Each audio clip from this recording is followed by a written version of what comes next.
Good day, I'm Theodore Henry, and this is your JIS News for Friday, August 18. The Ministry of National Security and the Jamaica Constabulary Force have forged relations with the University of the West Indies to advance the training of new police recruits. The partnership was formalized on Thursday with the signing of a Memorandum of Understanding. The provision of training project will see the UWI training 300 recruits every 6 months for 3 years. The university will also provide housing for the recruits at the Mona campus and reconfigure lecture rooms where necessary to accommodate teaching of the curriculum. The curriculum will involve training in crime scene investigation and forensics, human rights issues, and general security. Final year social work students are also to go out with the police in communities to assist with social intervention strategies. Our UWI School of Engineering and Computer Science Department will also collaborate with the JCF to establish a cyber team to use technology to disrupt cyber criminals, particularly scamming. Technology will also be used to improve the efficiency of the work of police officers. Security Minister Robert Montego has described the partnership as game-changing. Because you have 300 trainee police officers and they have to learn patrolling, the best place to patrol is on the university grounds. But the involvement of the social science students into our community-based policing unit is also a game changer, and everybody will benefit. Major progress in the establishment of a new child protection agency is expected over the next 2 months. The agency will bring together the operations of the Office of the Children's Registry, OCR, and the Child Development Agency, CDA. Education, Youth and Information State Minister Floyd Green says that the merger is far advanced. The committee has finished meeting and has put in place a full plan for that reformulation of a new agency to properly serve the needs of our children. We expect that by October it will be very evident that you will see our new child protection agency. He stressed that the merger was not an exercise in staff cutting. I keep reassuring the team this has never been a merger that looks at how you can save on personnel. This is a merger that looks at, in a very real way, how can you become more efficient and how can you expand the reach of our child protection services. Minister Green was speaking at the recent launch of the CDA's SOEMA Child Case Management System.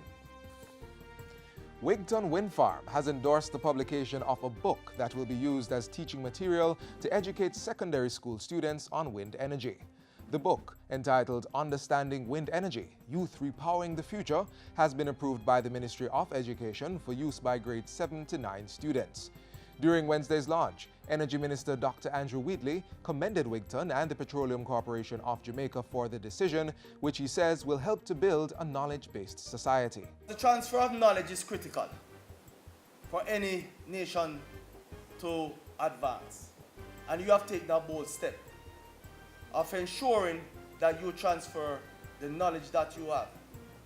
And you have taken a decision to start with those at a very tender age. Developing that appetite or that appreciation for the subject area. The book was written by energy engineer Oswald King and covers the operations of wind turbines and how the different technological components work together to generate electricity. It is now available for purchase online, and there are plans to have it published and made available in stores by the end of September. Members of government and other sections of the society honored the life and legacy of the country's first national hero, Marcus Garvey, with a floral tribute at National Heroes Park yesterday. The function, which included the laying of floral arrangements at Garvey's shrine, was to commemorate the 130th anniversary of his birth. Minister of Culture, Gender, Entertainment and Sport, Olivia Grange, hailed Garvey as a champion for social justice and education. Marcus Garvey was a revolutionary. His weapon was education, and his mantra was Black Pride. He taught us that the way to achieve Black power and Black prosperity was through education, not bullets. Marcus Garvey was born in St. Anne's Bay on August 17, 1887. He was conferred with the Order of the National Hero in 1969.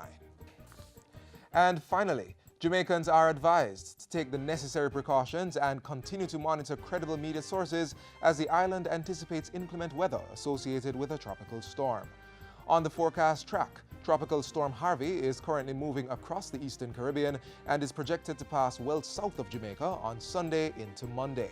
While it is not predicted that Jamaica will experience tropical storm conditions, the authorities say weather conditions across the island could deteriorate.